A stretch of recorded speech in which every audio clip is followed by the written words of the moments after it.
Kamusta Kayugyugan? Tara magingin muna kwentong galaw, sige takasabag kahit sa bahay lang. Sa gym man o sa sala, kaya-kaya basta't may gana. Kamusta Kayugyugan? Sa'yo na may saysay. Hi mga Kayugyugan! Nandito tayo ngayon sa very special episode natin ng Kamusta Kayugyugan? At nandito po kami ngayon sa bayan ng Cebu! So, wala tayong gagawin dito kundi kumain ng, syempre, lechon! Tara, samahin niyo ako! Magandang hapon sa inyo mga Kayugyugan, and of course, nandito tayo ngayon sa very special episode ng ating Kamusta Kayugyugan. At nandito ang aming very special guest at ang ating Regional Director Superintendent Roberto M. Genave. Magandang hapon sa iyo, sir. Yes, good day mga Kayugyugan, mayang buntag. Welcome to Cebu. Yes, nako, magandang hapon sa iyo, General, at napagbigyan niyo po ang aming kahilingan na ma-interview ka namin besides sa very busy mong schedule. Kasi di ba galing ka pa ng Baguio na nakaraan? Yes, we do the National Fire Olympic, but the pleasure will always be mine. Wow, thank you so much po pala, General. By the way, General, gusto nating malaman ng ating mga Kayugyugan na si General po ay Regional Director ng Region 7 ng BFP, ng Bureau of Fire and Protection. Yan. Bureau of Fire Protection. Oo. General, ang Region 7 ba ay binubuo ng mga anong provinces? Bureau of Fire Protection, Region 7, or we often call it Central Visayas because the east is Samar and the west is Iloilo. So, BFP Region 7 belong to Central Visayas, composed of the province of Cebu, Bohol, Siquijor, and Negros Oriental. Yeah, we have 4 provinces here. Wow! Well, of course, the biggest is Cebu Province. Cebu Province. Grabe, no? Ang laki-laki pala na sakop ni Sir. Yeah. Paano mo na ma-manage yung 4 na ganong kalaking probinsya na alam ko, napakahirap maging isang regional director, pero how you able to handle that, stress level? Yes. It is quite difficult because geographically we are an island. Cebu Province Island, then of course Bohol Island, Siquijor Island, and of course Negros Oriental is in the Negros Island Province or Negros Island. So what we do is more of we intend to have a good communication by social media, of course, by Zoom and a lot. So that's our common way of or method of yung communicating. So almost every week we have that command conference via Zoom. So that's how we talk. That's how we greet each other every week. Mahirap kung lagi kang pupunta doon. Dahil karamihan po, since island to island siya, talagang kailangan you need to ride there for a boat at least 1 or 2 hours.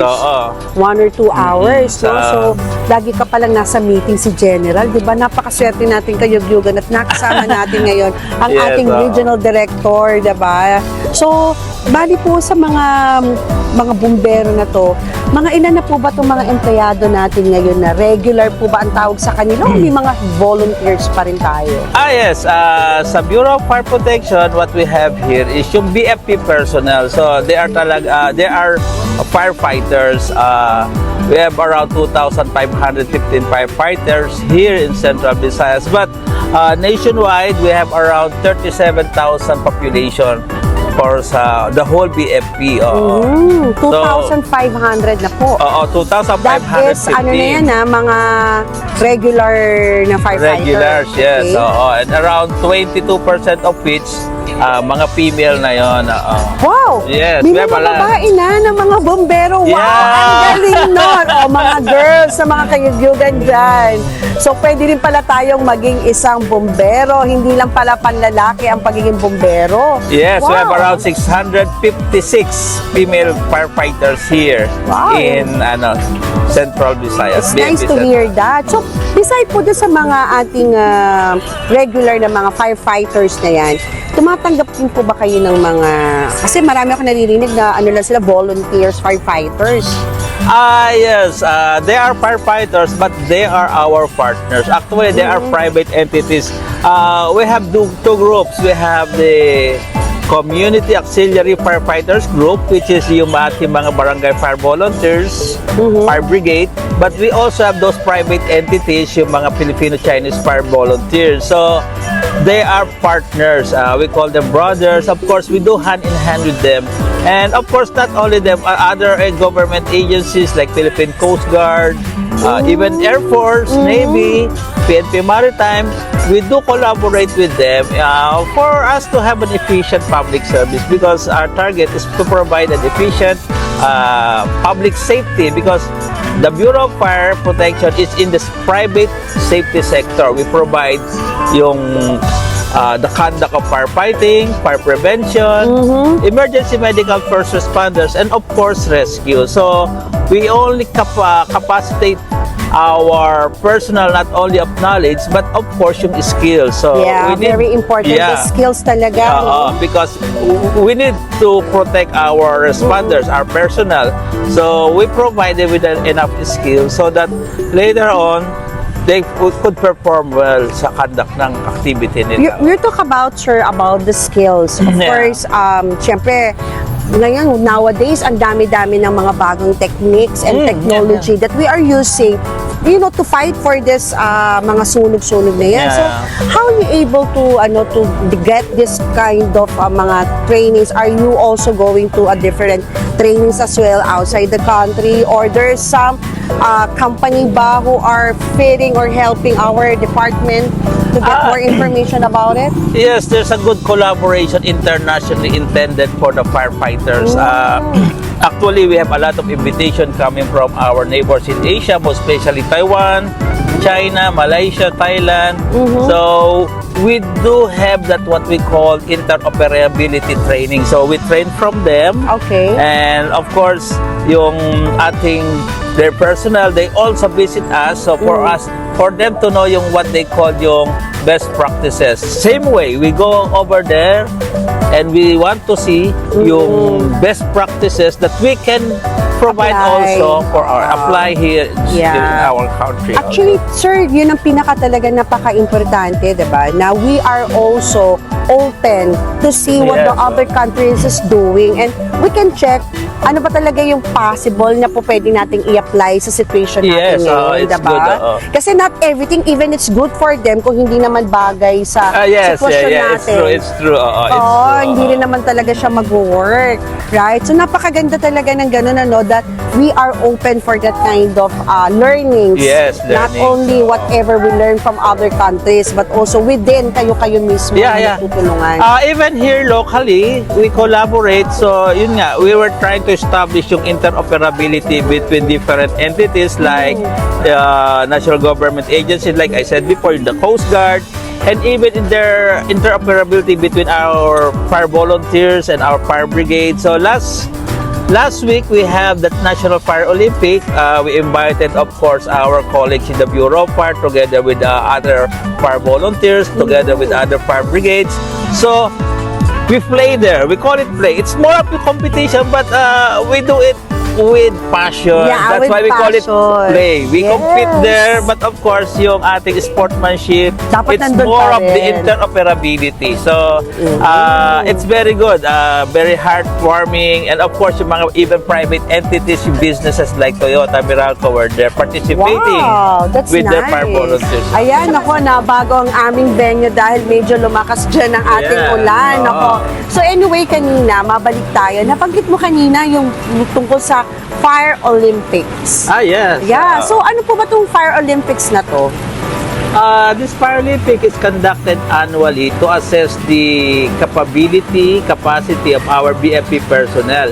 But it is not limited alone to BFP personnel. So part of the Olympic is also our mga fire volunteers, our barangay fire brigades, and of course yung mga private businesses just like Toyota, Meralco, Felix Mining. So they compete with each other. So it's more of a game. It's a competition per se, because you have the champion. But for us, this is just a game on how we could mingle with each other, because at the later part ng incident, we will be there yung BFP, yung Filipino Fire Volunteers, Barangay Fire Brigade. So what we are doing here is to establish what we call interoperability. Wow, napakaganda. Magiging brothers and sisters during the time of incident. So, Yes, at least nagkakaisa pa rin kayo sa objective ninyo na makatulong sa community natin na sugpuin ang sunog. At the same time, because of this Fire Olympics na iyong programa, mas nabibigyan pa natin na i-emphasize din natin ng mga tao na magkaroon din lalo yung communication nila, di ba? Communication, Tsaka sabi nga, the unity nandiyan. Yes, lalo na pag into sports. Pero nako, General ha, maraming salamat kasi isinama mo ang Pwersa Fitness diyan sa iyong programa. Thank you. Actually, it's us who wants to thank you, Pwersa, because like my field officers, yung ating mga field personnel, they want you to be back. Wow. They want you. Medyo maganda yung ating naging approach, feedback sa ating mga personnel. I hope you can stay here for a while for us to enjoy more yung ating tinatawag na physical activities with the Bureau of Fire Protection Central It's our pleasure. Nako, General, maraming salamat sa ating mga dito yung Talisay, taga Danao, Lapu-Lapu, sa Lapu-Lapu, and Mandaue. Naku, maraming salamat at nag-impart kami kanina sa fun run ninyo na kami ang nagawa ng warm-up. Grabe. Yes, Salamat. I want also thank Pwersa because yung sa Danao, I think that's also in celebration with the Women's Month. Also, you did contribute well. It was a notable, very notable activities for us, supported of course by Pwersa. So, siguro, if we have enough time, we could also visit other provinces like Bohol, well, of course, Dumaguete, Negros Oriental, and of course, yung ating secure province. So I wanted to experience also yung charisma and your prowess na Pwersa. Naku, maraming salamat at naku, excited kami dyan, General. Makapunta kami sa mga lugar na yan. At hindi pa namin napupuntahan yan. And of course, hindi lang tayo sa About the Pwersa. Nabalitaan ko na yung nanalo daw po yung inyong mga singer ba yun? Or band? Nagkaroon kayo ng competition sa Baguio? Yes, during our time in Baguio, we have what we call yung BFP Band Music Laban. So it's BBM, BFP Band Music Laban. So we got third. Well, of course, it's a competition, inter-regional competition, but we do the third yung placer. But it's more than enough for us because our personnel enjoy much yung the beauty of Baguio City, our experience there, our cultural exchange between them because we were able to provide yung ating mga what they call intercultural presentation. Right. Napaka-importante talaga doon, ano. Tsaka, General, nakakatuwa na hindi lang ikaw nagpo-push sa mga nasasakupan mo na maging healthy sila. Pero you're also encouraging them na maging pagdating sa entertainment. Oo, napakaganda. Talagang you're supporting them para manalo sila kasi syempre without your support, definitely hindi sila makakapag-practice, right? And at the same time, nabalitaan ko din nung nakaraan sa sinuluan.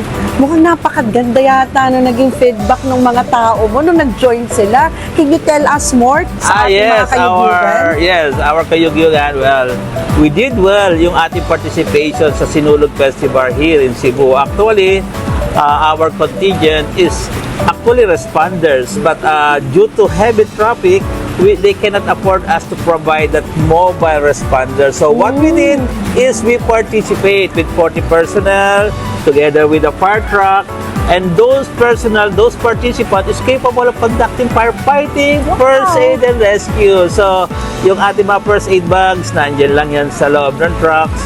And of course, yung ating mga rescue works.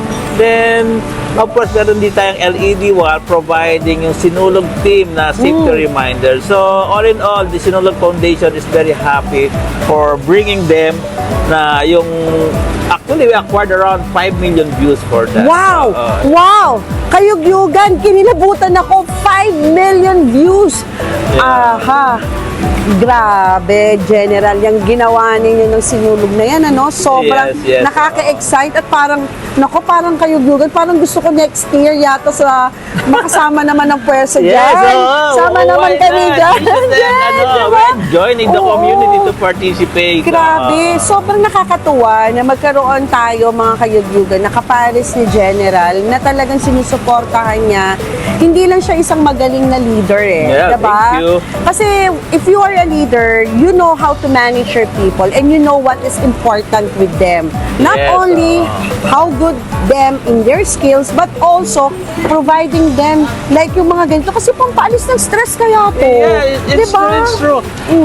For me kasi, the biggest or the most important investment the government has is yung ating natawag na human resource. And of course, human resource itself, we're trying to capacitate, binibigyan natin siya ng capability, yung ating skills, and knowledge. Of course, we want an effective fire service. We want, because the Bureau is on the public safety side. So, we are doing different avenues.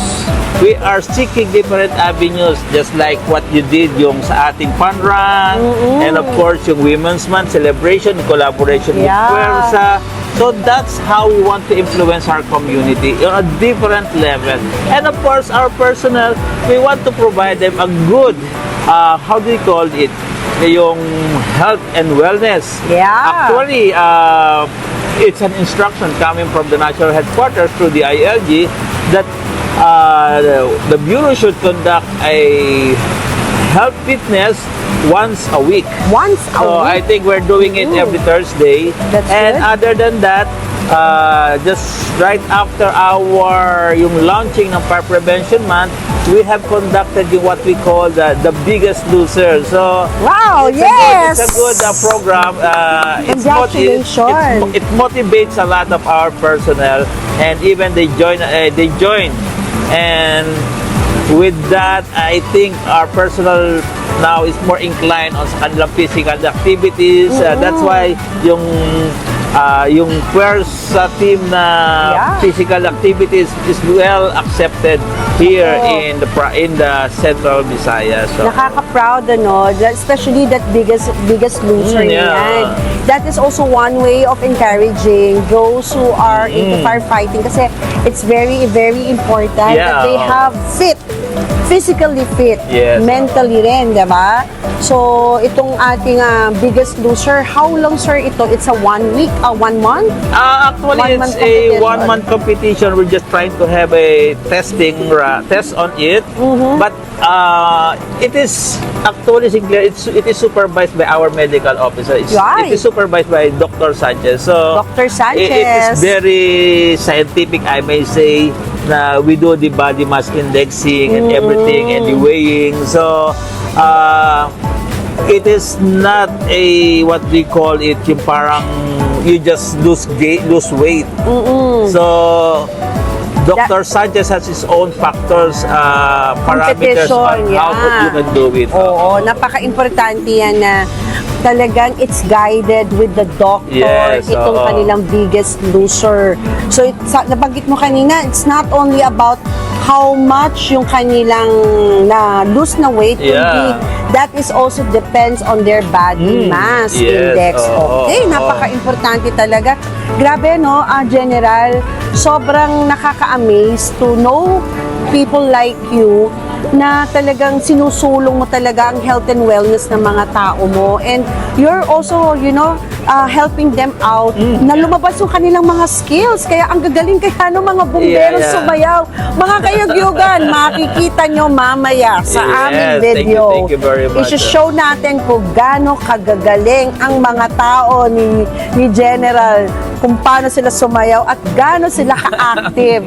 My God, talaga sobrang ma-hype po kayo na habang nandun kayo sa kanila, nagsasayaw, talagang energy na energy. Tsaka general, hindi lang talaga yung mga bumbero, pati yung mga leaders mo, ang gagaling nila. Kasi they are also competing with each other, the biggest losers. Kasi sabi mo may tatlong category, yeah, the di ba? categories, male, female. Of course, we separate the officers. So, diba? they themselves are competing with each other. Kaya So, pala that's yung good, mga officers, ha? Yeah. Magagaling. Nandun sila sa harapan kanina umaga. Kasali pala kayo, ha? And we have special tokens, of course, for the person. It will be closing after yung sa culminating ng Fire Prevention Month.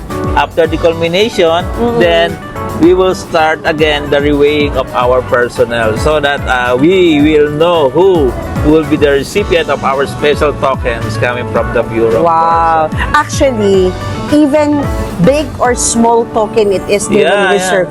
The fact na ikaw ang magiging biggest loser winner, it's really an award, diba? Yeah. Hindi lang naging award ka na ikaw yung nanalo, kundi isang award na nakapayat.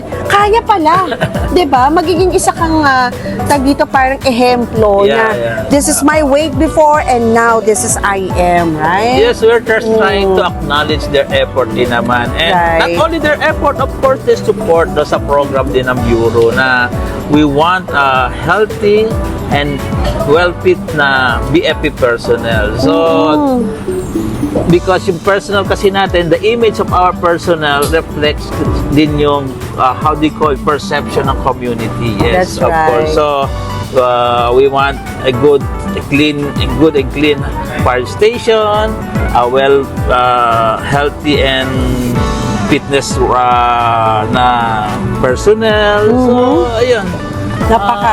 We want that, of course. It's for the community, it's for the people. It's for the community. And I think, General, hindi lang naman tayo gumagawa na nagbibigay kayo ng mga free orientations din, di ba, sa community. Beside from that, is there any other activities like give them sa idea na kung paano magpatay ng sunog, kung paano yung gagawin nila in case of emergency? Is there any other community service you are doing beside from that? Actually, what we are projecting right now is, well, of course, beside the conduct of fire drills, providing fire kasi yun safety, na talaga yung ginagawa nyo, So, here in Central Visayas, we are the trainer kami ng Department of Health.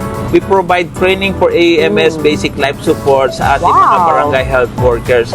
And even the Office of Civil Defense, we are also one of their trainers to conduct yung kanilang mga programs sa mga rescue, like yung CSSR, Collapse Search and Rescue Works. So, that's how we want it, na we're not only providing basic skill or basic, how do you call it, sharing. It's not only sharing. We want people to learn. We want people to know how to teach other people. Yes. So, the cascading of skills na. You wanted to spread, the skills, the knowledge on how we can save people. Yes, Kasi napaka-importante, mga kayugyugan, ang buhay natin ay iisa lang. Bigyan natin ng halaga ang ganitong klaseng mga community service na binibigay ng ating mga government, diba? Na pag meron pong ganyan sa inyong community, please, communicate. Please, makisalamuha kayo at mag-join. Kasi even how good is your program, diba, General? Kung walang perception or walang hindi tayo tatanggapin ng community natin at hindi sila makikipag-participate, considering this is for them, diba? Yeah, that is why we're doing different avenues like this one, yung Pwersa, we do the dance fitness there. Well, of course, we do the feeding program. Wow, even feeding program pala, ha? We also have the fun run. So, that's how we want the community to reach out to get their attention. Then, of course, it's more of yung providing them that there is a fire service in their community and how they can reach us. Yun nga, sabi nga, just lately, we have that yung call muna bago live. Call muna bago live. Pag may sunog, please call muna before you put your camera on for that live preview. Ayos yun, kasi gusto ko yun, call muna bago mag-live. Alright, because a lot of people nowadays, we've been in the social media and we've been reaching even not locally, internationally. So we are very keen in providing that services through social media. But before that, we need also to inform our government agencies like the Bureau of Fire in case of fire incidents, because you know, mga Kayugyugan, just a 5 minutes difference will create the force multiplier of fire incident is so much. It's 1,000 times most likely if you are living in a houses with light materials. And of course, nowadays, ang mga gamit natin, mga Kayugyugan, are plastics. Oh, yes. So, well, you know how plastic burns. So talagang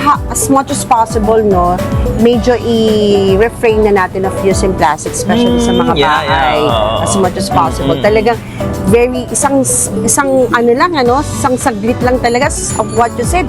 Minutes lang, talagang it creates talaga a big fire. It's not just the flammability, the combustibility of the plastic, but the most hazardous part of it is yung smoke being emitted by the plastic. It is actually a poison, because during the preparation of plastic, they provide chemicals, and once they get burned, these chemicals react to the vapor and become a smoke.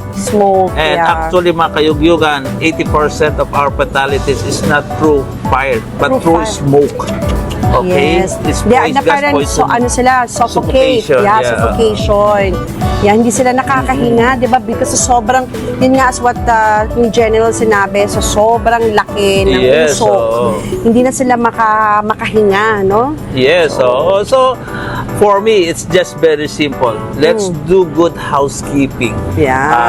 Good housekeeping will definitely keep us out of fire. But of course, we need also to manage yung mga gamit din natin, like yung pag nag-i-store tayo ng mga flammable combustible materials. Well, let's keep them medyo of distance. And of course, one of the primary nakikita namin na nagiging initiator ng fire incidents is it's not the cell phone, but it's the charger that sometimes will left it 24 hours nag-overheat. But of course, nowadays, it's summer, electric fans. Yes, we do have nag-overheat. It's not only the electric fan, it's the exhaust fans also.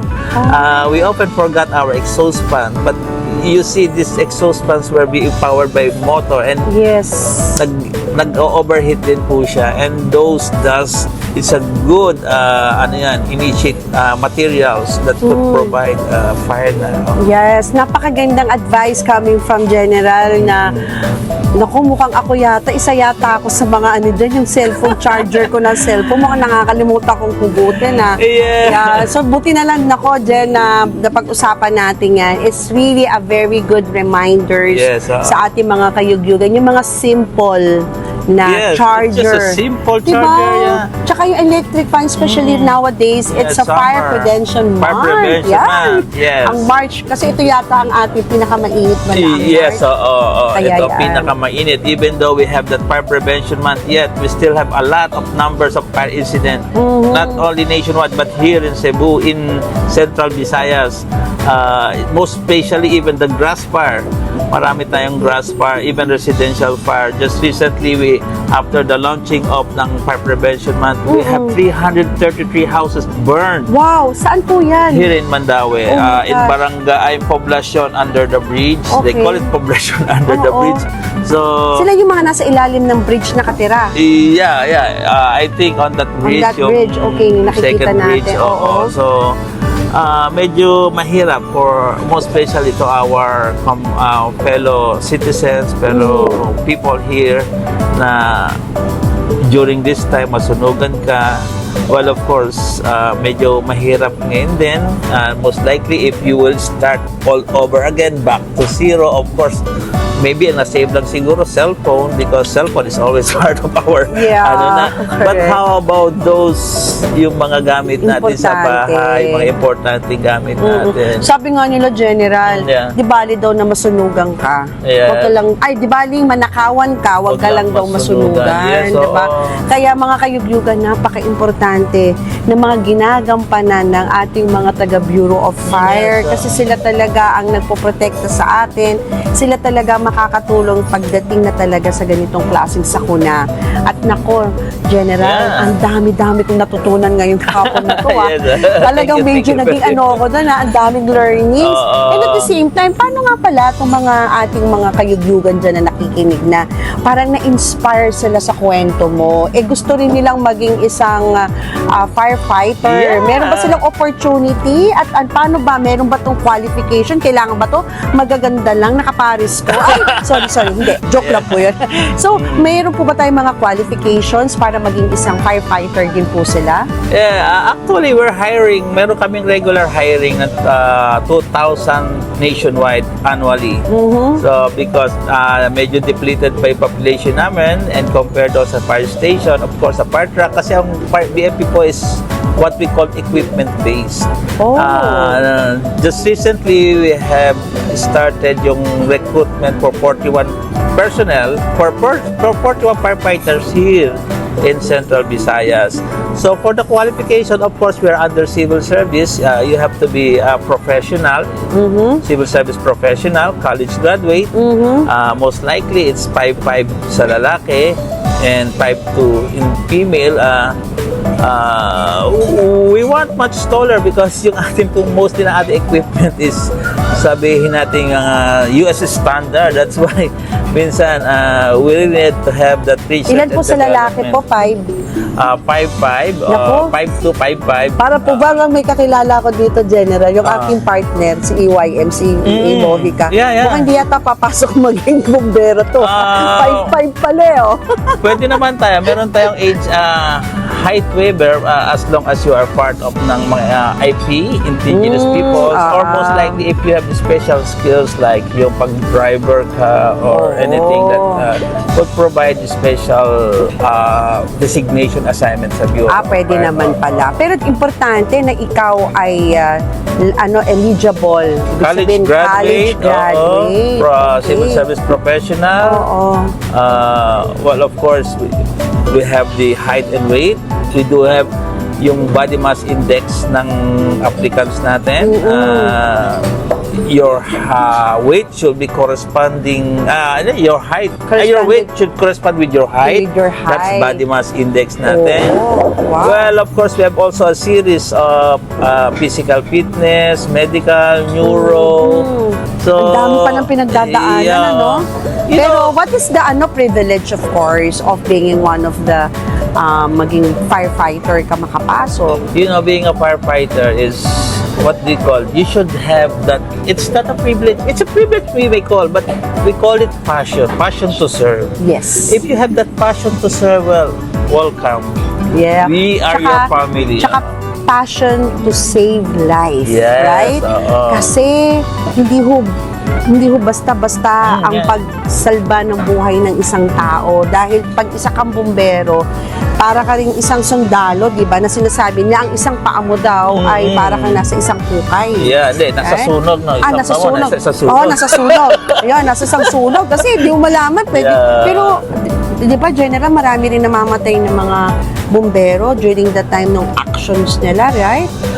Yes, way back before kasi, we are quite, how do you call it, under-equipped. So nowadays, we're providing each and every one ating mga fire responders na tinatawag natin self-contained breathing apparatus. So it's more of a scuba diving tank, but then it is more fitted doon sa scenario ng fire incident. So parang hindi din sila masuffocate. Yun. Parang ganun na, they can still Yes. breathe pa rin kahit nandun. Well, that's the yung how do you call initial.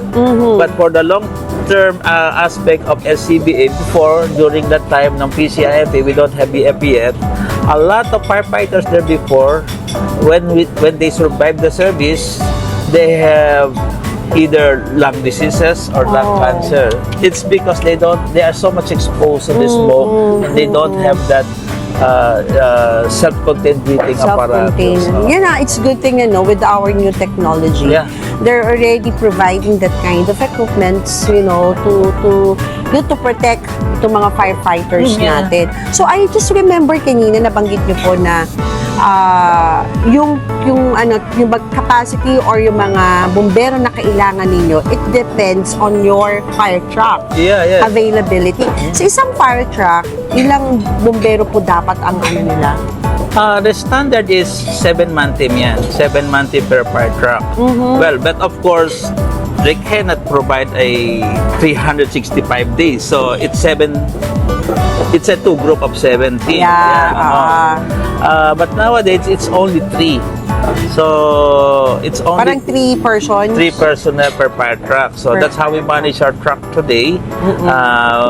Well, of course, ang number of priority namin, of course, is yung sa driving skills ng ating mga personnel because fire truck is a truck and of course, it causes a lot of damage kapag medyo Hindi gano'ng magaling mag-drive. Well, of course, dyan din yung tinatawag nating proper maintenance of fire truck because if you lose a brake, definitely it's either you or them. But of course, we're not going there for that purpose, but to provide service. So, not only providing good housekeeping, proper maintenance of trucks, of course, then of course, engagement yung ating mga personnel to do and to provide them enough skills training, most especially sa basic maintenance and driving. Napaka-important.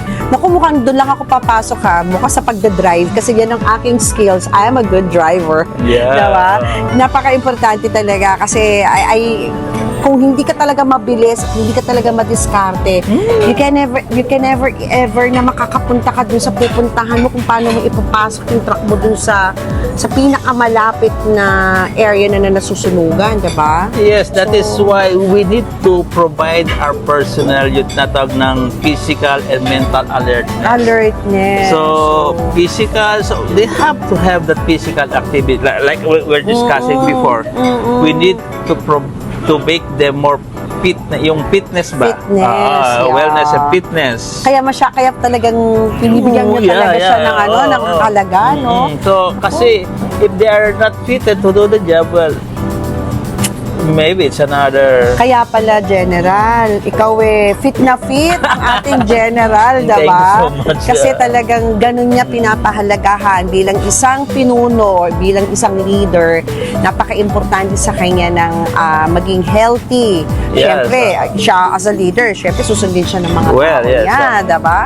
Ayan, nako Jen, ang dami nating napagkwentuhan. Pero, ano naman ang iyong mga future plans? Baka naman ma-share naman natin sa ating mga kayugyugan dyan. Yes, of course, here in Central Visayas, we are more likely to what we call yung collaboration. So, I go to different LGUs. We want to introduce our programs there. And of course, maybe the Pwersa could provide us also a good venue or avenue for them to be heard of. So it's more of how we can have the community. It's not only helping ourselves but also providing good and better public service. Yes, very nice. That's how we want it. So, and we are very open to do anything just to make the community felt us. So we want that yung good perception ng community sa atin sa Bureau of Fire most likely. Wow! So lahat po dyan mga kayugyugan na meron kayong mga better ideas that you can share to develop more the community here in the Region 7. Nako, wag po kayo mag-hesitate to coordinate kay General. Grabe, sobrang napaka-accommodating po ni General Genave. And at the same time, marami pa siya mga programa talaga. Very soon, ilo-launch niya yan. At alam kong sobrang busy, hindi na natutulog si Jen. Talagang sobrang very active niya, no? So, saan po ba meron tayong mga FB page, di ba? Ang Region 7 Firefighting. Yeah, meron po tayo. BFP Region 7 sa FB page. We want to hear from you. We want to have your ideas. And if possible, visit us in Cebu. We want to be here in Cebu. Yes, nako, 'di ba? So paki-like and share po ang Yeah. kanilang Facebook page, 'di ba? Ang Region 7, ang BFP Region 7. BFP Region Yan. 7, yes. Yes, pati po yung mga nasa Danao, pati po sa Talisay na Yeah, BFP yeah. Region 7 na Facebook page. Please paki-like and share po Yeah. para updated ang ating mga kayugyugan na nandito sa area ng Cebu. Nako, maayong Yes. maayong buntag sa inyong tanan. Oo, Nako, yes. maraming salamat sa inyong mga kayugyugan. At pasalamatan naman natin na General ang mga gusto mong pasalamatan. Well, most likely, firstly, I'd like to thank, of course, si Sinclair, of Nako, course, our colleague, si EJ. Of course, my personal is very supportive in me in doing our programs here in Central Visayas, and our personals, and also our local government units and national government agencies here. We are really trying to collaborate for the purpose of providing a good fire service, public safety, public service. So, please visit Cebu. Please visit Central Visayas. We want to hear from you. We want to see you. And of course, we want to meet you most likely.